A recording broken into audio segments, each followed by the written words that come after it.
మోకరిల్లిన యువకులం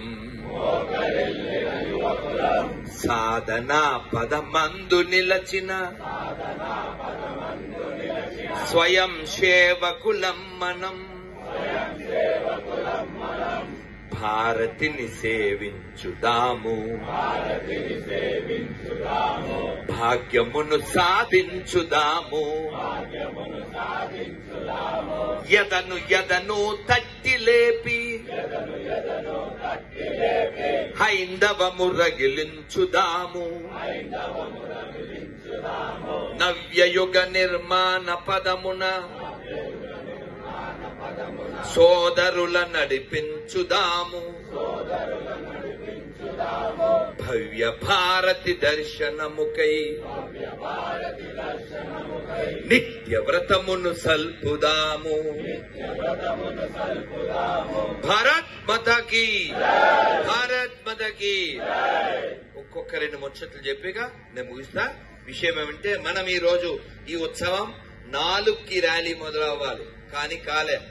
5, 6, 7, 8 నేను వీటితో అన్నా మా అసిస్టెంట్ తో ఇంకా లేనట్లేరా, మనం హోమం చేసుకుందాం, పండుకుందాం. ఎందుకంటే నిన్న లేట్ అయింది, రాత్రి 2, 3కి వచ్చిన. అయితే మొత్తానికి వీళ్ళు వచ్చారు, మీరంతా వచ్చారు. నేను అందుకే చెప్పాను, ఈ ప్రోగ్రాం లేటు కానీ మీరు గ్రేటో. కానీ ఈ సిచ్యువేషన్ మార్చకపోతే అది మన ఫేటు. కాసేపట్లో దాడుతుంది డేటు. Thank you. నేను రైటు అందుకే చేస్తున్నా fight. I don't want to wait. నేనేం మాట్లాడినది స్ట్రైట్. Thank you. అయితే నాన్న నేను చెప్పేది ఏమంటే ముచ్చట మనమంతా మీరు గమనించండి.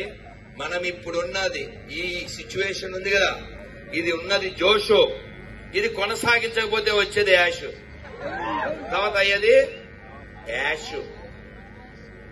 ఎందుకంటే that fellows working for cash, నీకు తెలుసు కదా. అందుకని శివాజీ చేతిలో కత్తిని చూడు, శివాజీ చేతిలో కత్తిని చూడు. శివాజీ ఉన్నప్పుడు ఆయన కత్తి పెట్టాడు, తోరం దుర్గాన్ని, ఇంకో దుర్గాన్ని సాధించాడు. ఆయన చెయ్యాల్సింది చేశాడు. ఆయన లాంటి వాడిని మళ్ళీ మనకిచ్చి వెళ్ళాడు. ఆయన ఎవరు? సంభాజీ మహారాజ్ కి, సంభాజీ మహారాజ్ కి. అందుకని ఆయన లెక్క, ఆయన నాయన లెక్క, ఏం చెప్పినా ఆయన లెక్క, ఆయన నాయన లెక్క మనం బతకాలి. అంతేగాని శివుడి యొక్క నేలలో పుట్టి శివాజీలా బతకకుండా, సంభాజీలా బతకకుండా ఏదో శవాన్ని పూజిస్తానంటే ఏం బతుకది? అర్థమైంది కదా. వీరులను సేవించండి, ధీరులను సేవించండి, అంతేగాని శవాలను సేవించేదేంట్రా? శవాలను సేవించేదేంట్రా? ఒకటి ఎండిపోయిన శవం, ఒకటి పడుకోబెట్టిన శవం, ఒకటి నిలబెట్టిన శవం. శవం మాకెందుకురా? మాకు శివుడున్నాడు. లోకం కోసం విషం తాగిన గరల కంఠుడు మాకుండగా, కొండనెత్తిన గోవిందుడు మాకుండగా, కోదండధారి రాముడు మాకుండగా, మాకెందుకురా నిలబెట్టిన శవం దండగా. అందుకే చెప్పండి, గర్వ్ సే కహో, గర్వ్ సే కహో, గర్వ్ సే కహో.